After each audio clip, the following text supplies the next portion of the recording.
Dikatakan bahwa supaya kita memiliki sudut pandang yang benar, kita perlu punya sudut pandang yang benar. Kalau kita tidak memiliki sudut pandang yang benar, maka kita akan jatuh. Kalau kita tidak lagi memandang kepada Yesus, kalau kita tidak lagi memandang kepada sorga, kita bisa jatuh. Sehingga penderitaan yang kita alami saat ini serasa makin besar.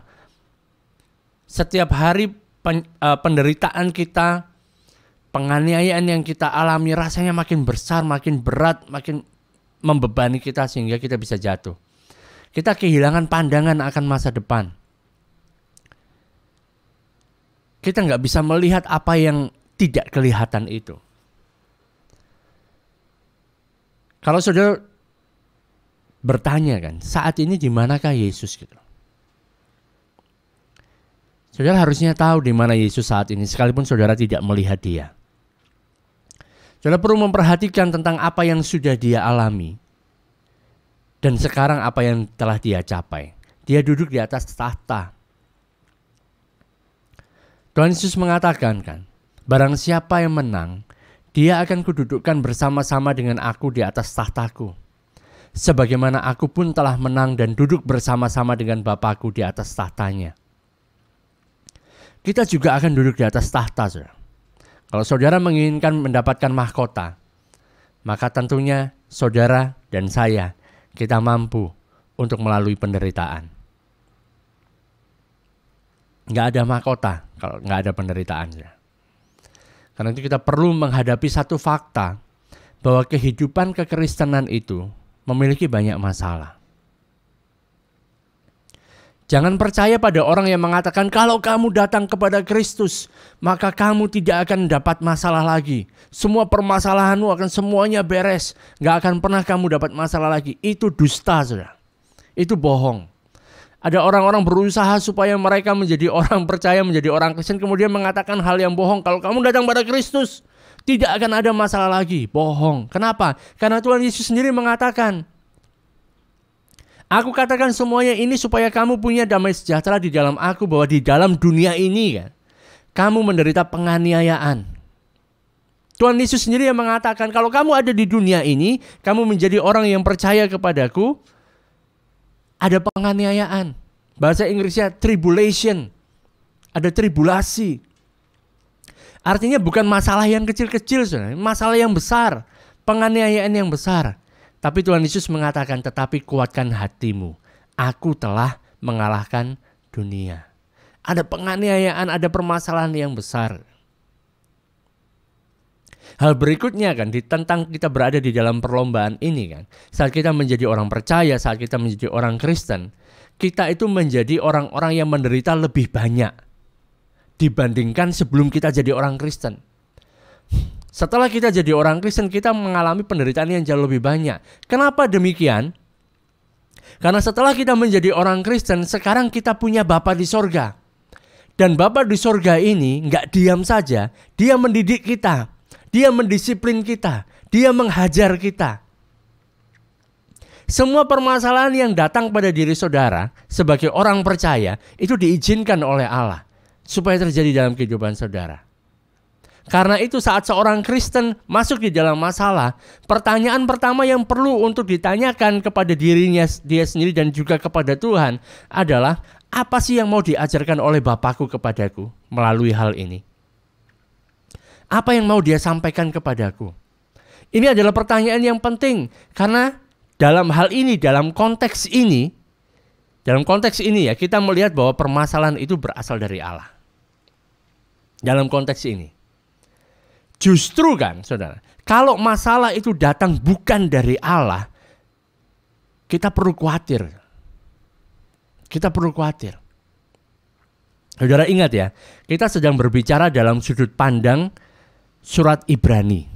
Kita bukan melihat dari sudut pandang surat Yakobus. Karena beda sudut pandangnya. Kita lihat dari sudut pandang orang Ibrani. Kalau saudara dan saya, kita tidak pernah mendapatkan masalah yang diizinkan oleh Allah terjadi dalam kehidupan kita, maka saudara perlu untuk bertanya pada diri saudara sendiri, apakah aku ini benar-benar anak Allah, ataukah aku adalah anak gampang, atau anak yang illegitimate, anak yang gak sah. Apa maksudnya gak sah? Karena kamu mengaku-ngaku sebagai anak Allah, tapi sebenarnya kamu gak punya hak untuk menyebut dirimu sebagai anak Allah. Jadi kalau kita nggak pernah mendapatkan didikan hajaran dari Allah yang menjadi Bapa kita, bisa jadi kita belum menjadi anak Allah. Kita bukan anaknya, hanya mengaku-ngaku jadi anaknya. Ibrani 12 ayat yang kelima dikatakan, dan sudah lupakah kamu akan nasihat yang berbicara kepada kamu seperti kepada anak-anak. Hai anakku, janganlah anggap enteng didikan Tuhan. Dan janganlah putus asa apabila engkau diperingatkannya. Karena Tuhan menghajar orang yang dikasihinya dan menyesah orang yang diakuinya sebagai anak. Jika kamu harus menanggung ganjaran, Allah memperlakukan kamu seperti anak. Di manakah terdapat anak yang tidak dihajar oleh ayahnya? Tetapi jikalau kamu bebas dari ganjaran yang harus dicerita semua orang, maka kamu bukanlah anak, tetapi anak-anak gampang.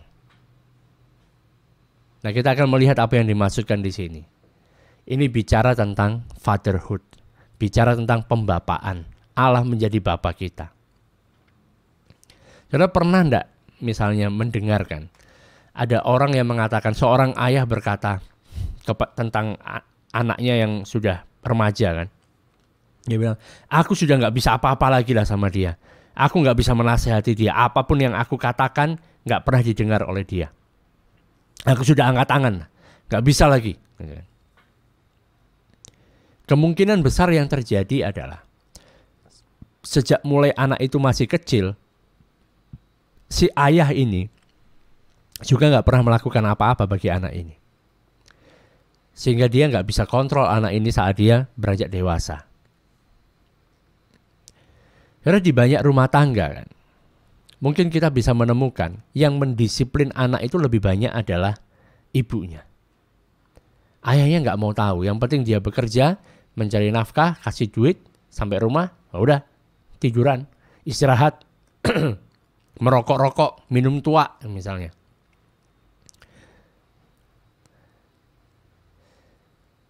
Karena itu saudara, karena kejadian-kejadian seperti ini, manusia cenderung untuk melihat Allah dari sudut pandangnya sendiri. Karena kita tidak memiliki figur ayah yang baik, tidak memiliki figur bapa yang baik, maka kita melihat Allah dengan pandangan kita sendiri, dengan pengertian kita sendiri, dan kita menganggap Allah itu seperti kakek. Kalau kakek itu kan datang main-main sama cucunya, ya kan? Cucunya mau ngapain dan sebagainya, kakek ini ya pokoknya main-main aja. Kalau dia sudah nggak tahan lagi sama cucunya, dia tinggal pulang ke rumahnya. Ya. Tapi banyak orang percaya juga melihat Allah seperti kakek karena nggak punya gambaran yang baik tentang bapak, tentang ayah. Makanya kan memandang Allah sebagai teteh manis, ya kan? Sebagai kakek yang manis, yang baik. Nah, saya yakin yang di Medan bingung dengan hal ini kan. Biarlah mereka bingung. Mereka perlu untuk melihat kepada Kristus, ya kan. Gambaran ini muncul karena orang tidak bisa menerima bahwa Allah itu adalah Allah yang mendisiplin kita. Allah yang menghajar kita, yang menghukum kita. Kita melihat pandangan Allah itu harusnya kasih, dia baik, dia selalu ngelus-ngelus kita. Pokoknya bagus, luar biasa, hebat kamu. Nggak pernah mendisiplin. Mereka akan menerima kepalsuan ini karena pandangan yang salah tentang Allah, saudara. Menerapkan pandangan dia sendiri tentang Allah. Apalagi kalau sudah masuk di dalam hal yang disebut bahwa ini menjadi menjadi orang-orang yang mengatakan sekarang kita berada di bawah kasih karunia. Memang benar saudara, kita ada dalam kasih karunia. Allah mengasihi kita, dia memberikan kasih karunia anugerah kepada kita. Tapi permasalahannya kadang-kadang begitu kita sudah ngomong seperti itu, kita kemudian menjadi orang-orang yang mau membela Tuhan. Nggak sampai kita mengatakan bahwa Tuhan tidak akan pernah menghajar kita gitu. Dia nggak akan menghukum kita. Alkitab ngomong beda loh saudara. Kita harus lihat sesuai dengan konteksnya loh. Ingat kita bicara tentang surat Ibrani. Bicara tentang surat Ibrani. Di sini dikatakan secara konteks. Mengatakan hal demikian. Jadi pembapaan Allah adalah pembapaan yang sejati. Pembapaan yang sejati itu ada disiplin.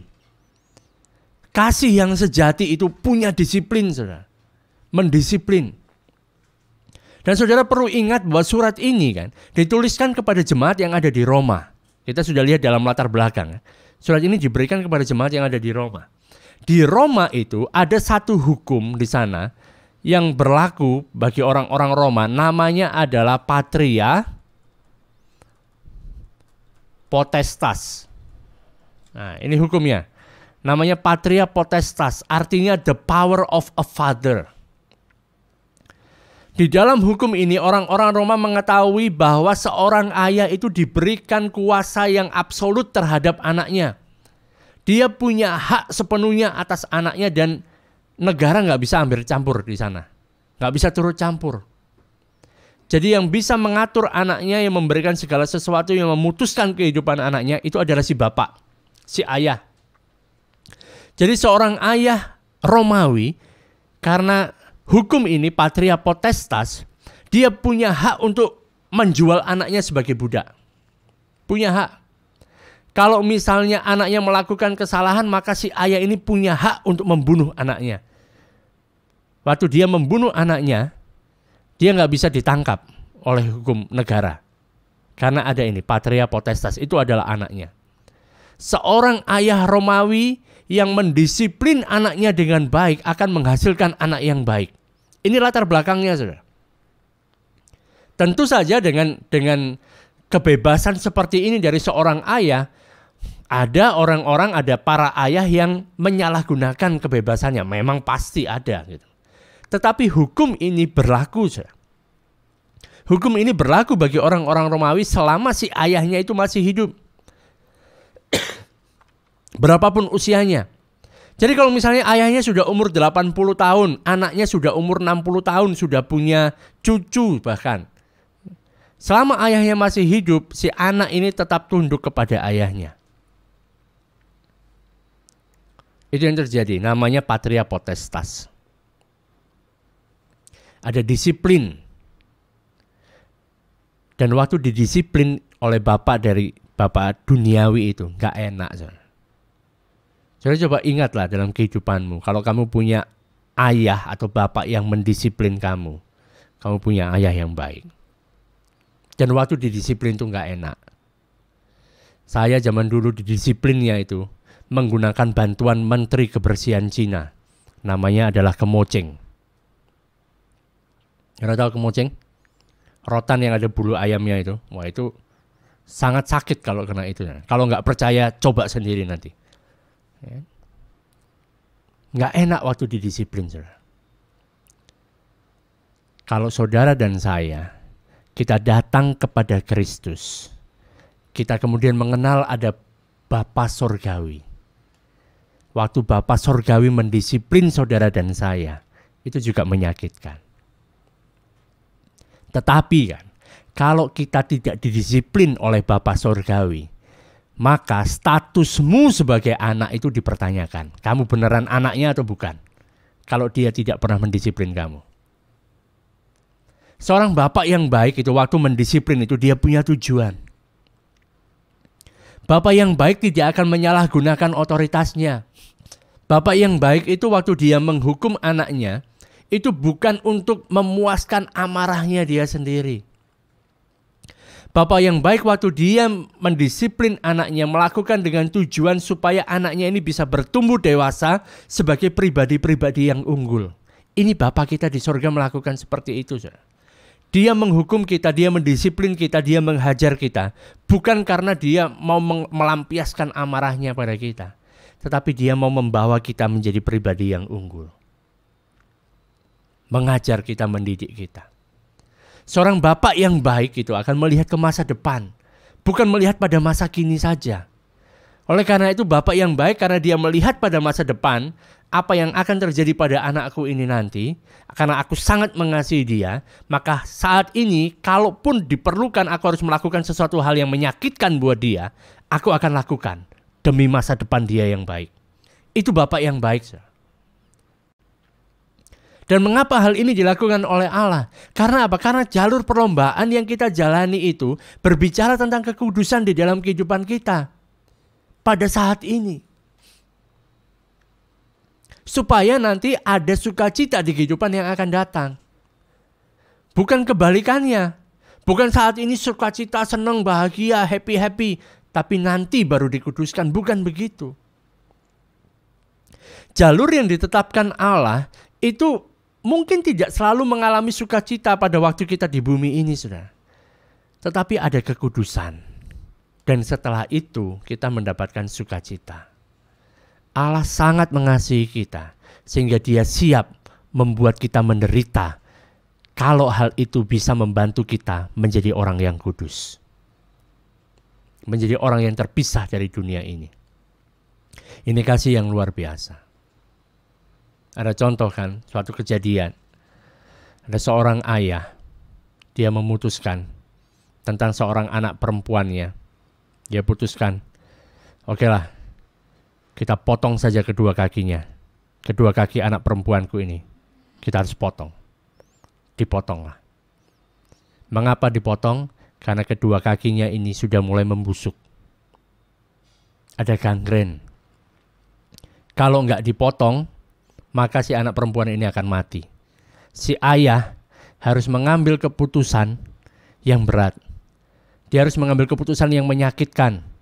Seumur hidupnya, anak perempuannya akan nggak punya kaki, tapi dia hidup. Maka kaki yang busuk itu harus dipotong untuk menyelamatkan nyawanya. Saudara, Allah Bapa kita, dia sangat mengasihi kita dan dia ingin supaya kita memiliki hidup.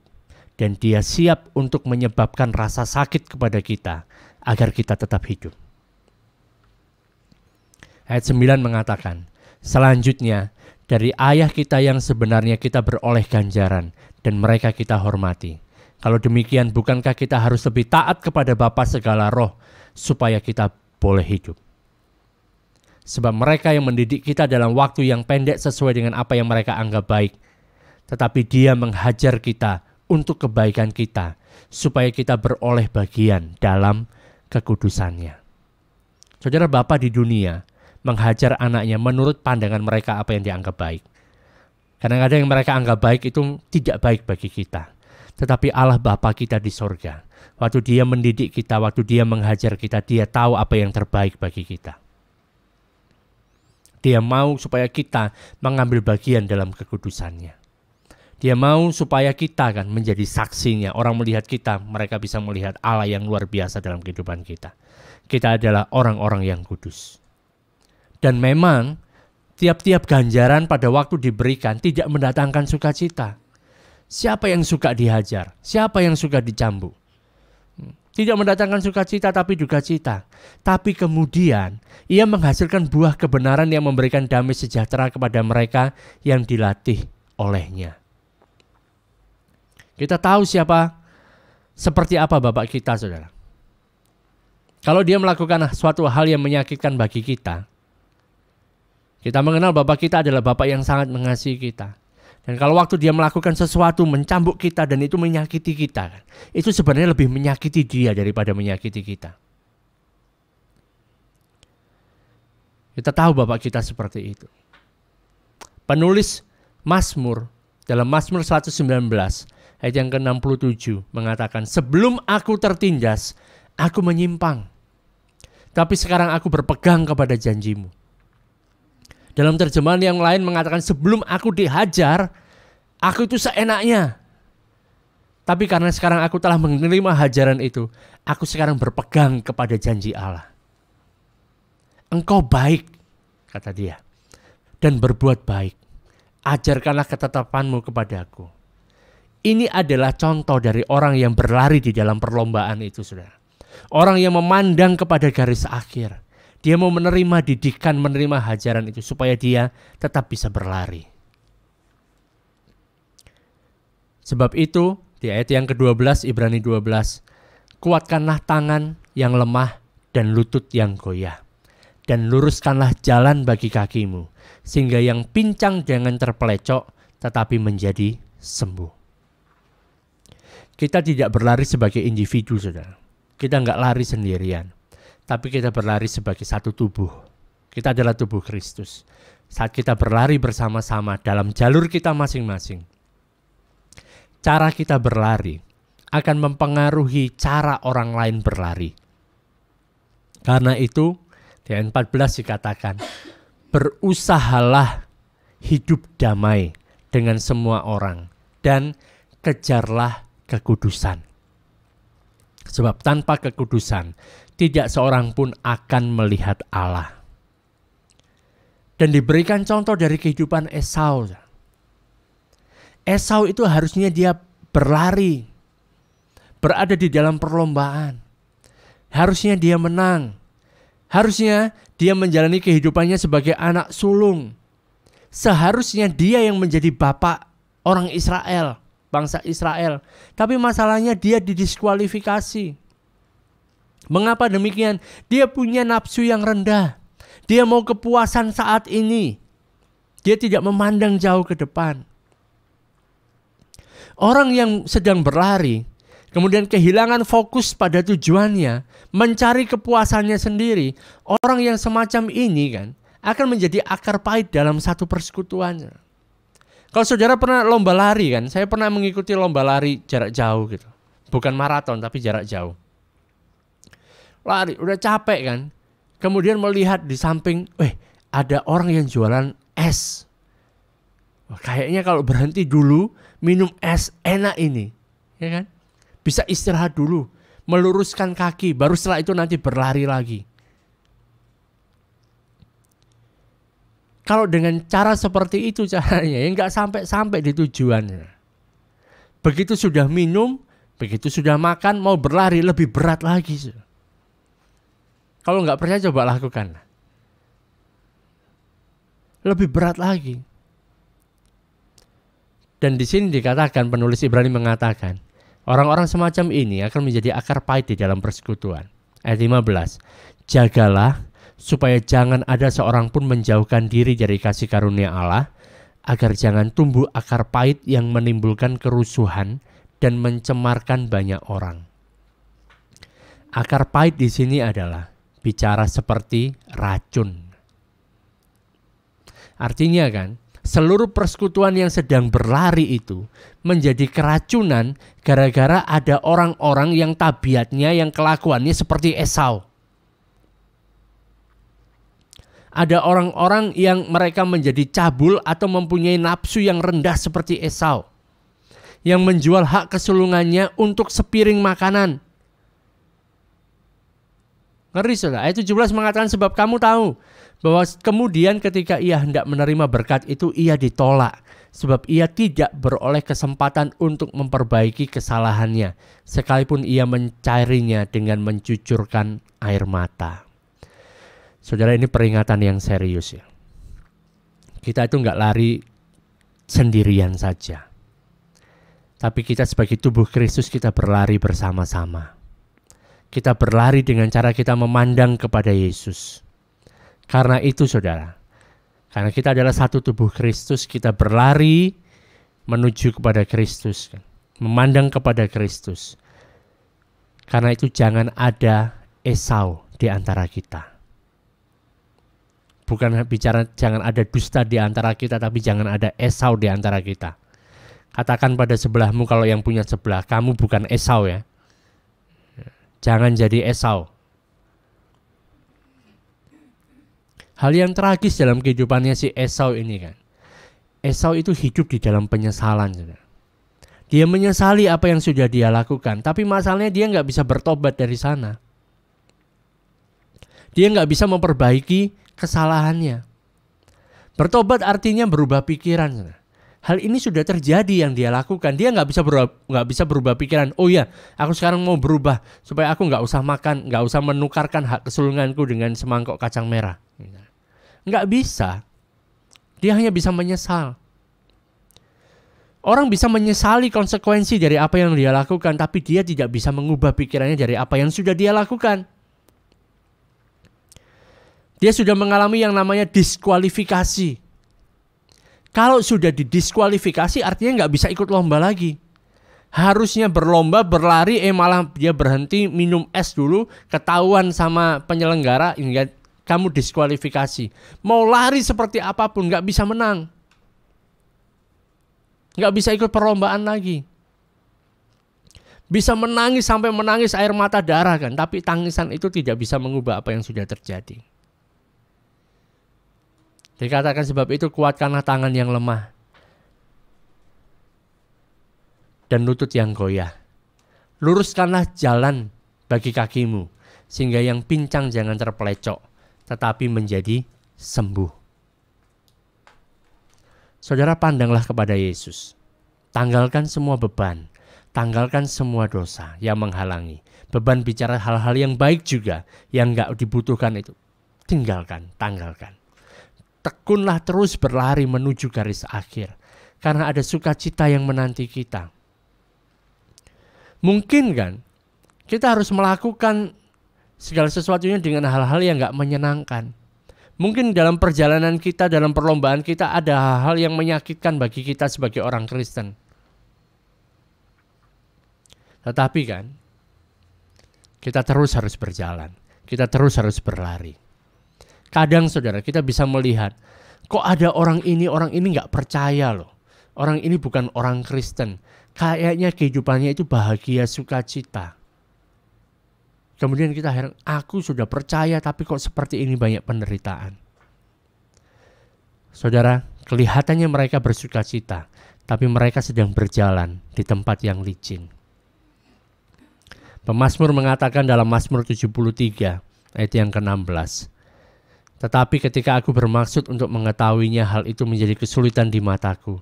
Sampai aku masuk ke dalam tempat kudus Allah dan memperhatikan kesudahan mereka. Jadi penulis ini bertanya-tanya tentang orang-orang yang gak percaya ini. Tapi setelah masuk ke dalam tempat kudus Allah, memperhatikan kesudahan orang-orang ini. Dia tahu, ayat 18 mengatakan, sesungguhnya di tempat-tempat licin kau taruh mereka. Kau jatuhkan mereka hingga hancur. Betapa binasa mereka dalam sekejap mata, lenyap, habis oleh karena kedahsyatan. Ngeri, saudara. Kita berjalan, berlari, memandang pada Kristus. Sehingga kita bisa berkata seperti si pemazmur juga mengatakan di ayat yang ke-23 pasal 73. Tetapi aku tetap di dekatmu. Engkau memegang tangan kananku. Dengan nasihatmu engkau menuntun aku. Kemudian engkau mengangkat aku ke dalam kemuliaan. Karena saat ini kita tahu kita ada di dalam perlombaan. Kita melihat garis akhir itu. Kita memandang Yesus. Kita tekun berlari sampai suatu hari nanti kan. Kita bisa berkata, aku telah mengakhiri pertandingan yang baik. Aku telah mencapai garis akhir. Dan aku telah memelihara iman. Amin saudara.